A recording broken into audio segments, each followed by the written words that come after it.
Bonjour à tous et bienvenue sur MAMS TV. Vous l'attendiez peut-être tous, la deuxième partie sur le projet Monarque. Donc on s'était laissé avec si vous vous souvenez, avec l'hôpital psychiatrique Alan. Alors on va passer maintenant à la suite de cet horrible chapitre sur le projet Monarque. Toute une aventure donc le docteur Cameron. La CIA avait approché Cameron 3 ans après le lancement de MK-Ultra par l'intermédiaire de la Society of Human Ecology Research, l'une des organisations à travers laquelle ils acheminaient de l'argent. Il encourage à demander une subvention, alors excusez-moi ce que j'ai dû imprimer, une subvention, voilà, et de janvier 1957 à septembre 1960, l'agence accorde aux psychiatres 60 000 $, soit environ 600 000 $ aujourd'hui. Pas une petite pailloute. Bon.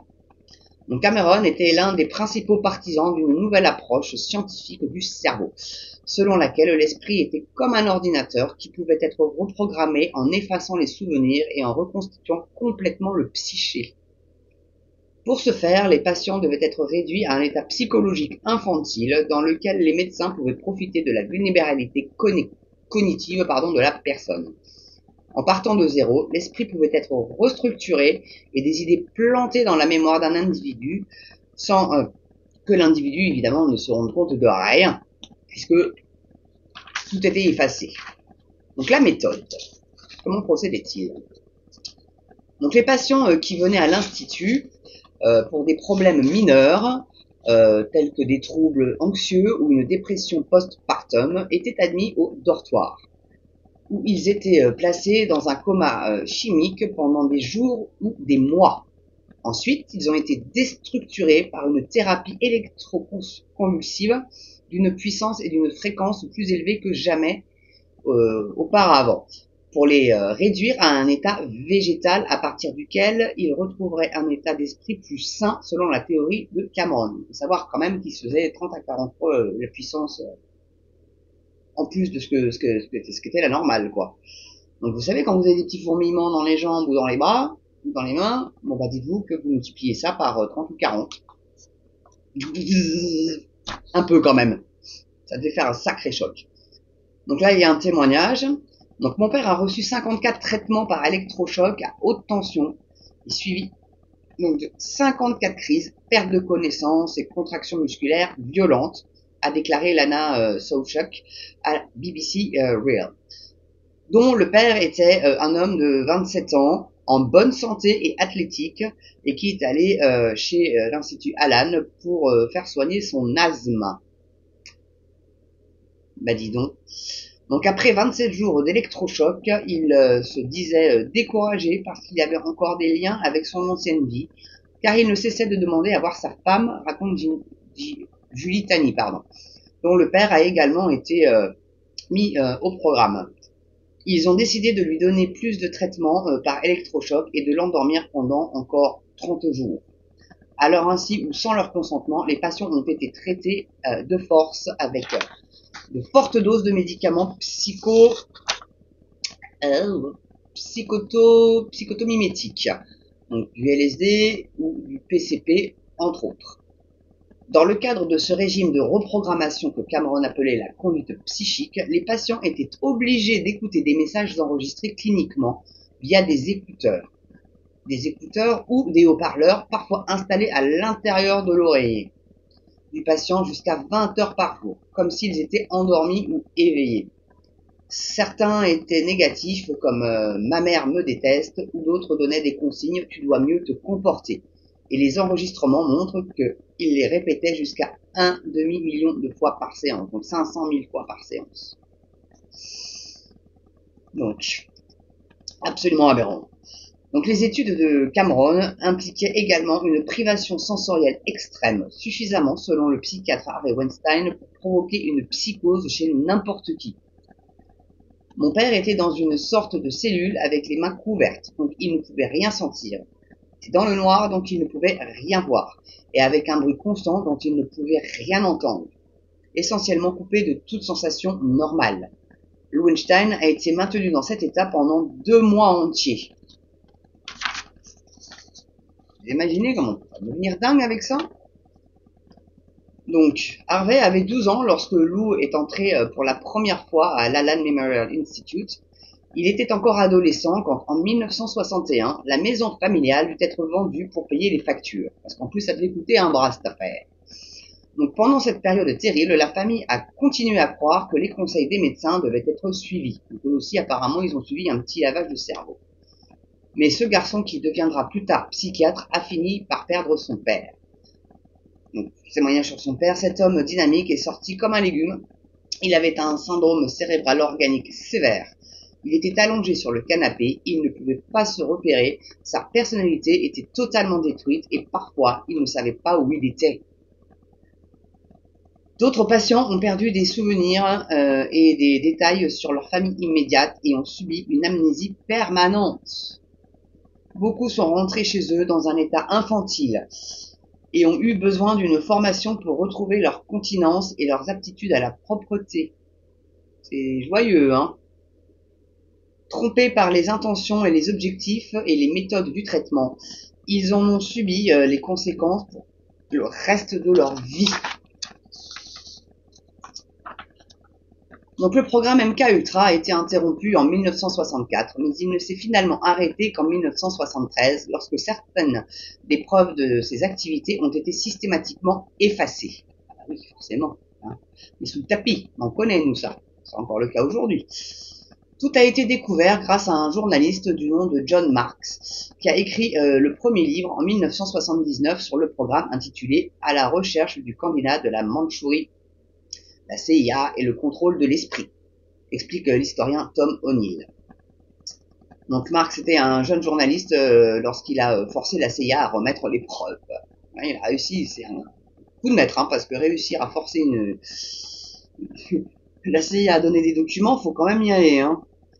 Quand Harvey a lu une critique de ce livre, sa première réaction a été un soulagement. Enfin, il y avait une explication à ce qui était arrivé à son père. Mais ce soulagement s'est vite transformé en colère. Rage contre le médecin qui avait porté cette ignominie dans l'Allan, rage contre la CIA pour avoir expérimenté sur des gens sans leur consentement. C'était un sentiment de fureur profonde, et surtout auprès des lois de Nuremberg de 46. Et c'est que de manière dissonante, Cameron avait été l'un des psychiatres invités à évaluer les accusés nazis lors des procès de Nuremberg, où le code de Nuremberg pour l'éthique de la recherche en expérimentation humaine a été proclamé pour la première fois. Et rappelez-vous du docteur Mengele, qui faisait des expériences absolument horribles dans les camps de concentration. Absolument horribles. Donc lors du procès des médecins de Nuremberg, des médecins nazis ont été reconnus coupables d'avoir mené des expériences médicales sans le consentement des sujets. C'était sur les prisonniers des camps de concentration. Alors évidemment, ils faisaient ce qu'ils voulaient. Hein. Donc malheureusement, pas de fin heureuse. Hein. Suite à la révélation, il y a eu des audiences au Congrès des États-Unis au milieu des années 70 et la CIA a finalement admis que ce programme existait, que c'était probablement pas la bonne chose à faire, mais ils ont feint l'innocence, dit O'Neill. Cependant, affirme l'historien de la CIA, savait qu'elle enfreignait toutes les lois morales, éthiques et légales en faisant ces expériences.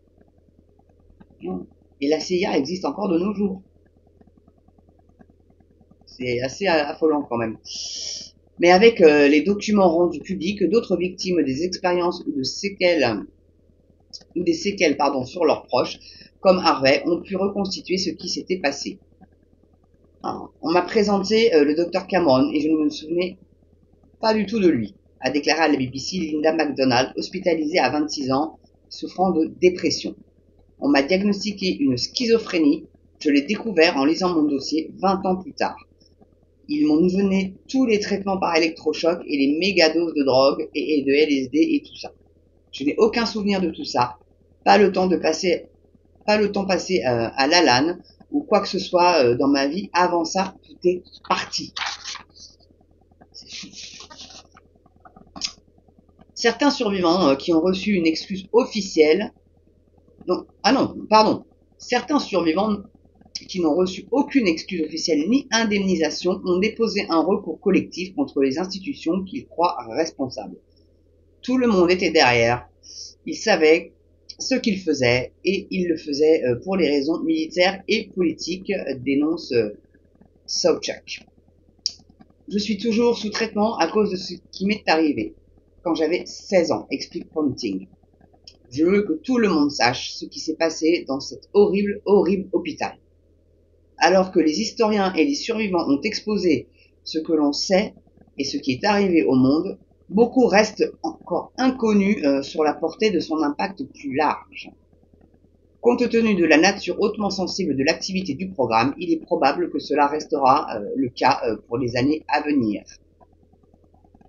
Donc certaines parties de cet article sont basées sur le MK Ultra de BBC Real, la poursuite secrète du contrôle mental par la CIA et les expériences de contrôle mental de la CIA de BBC Witness.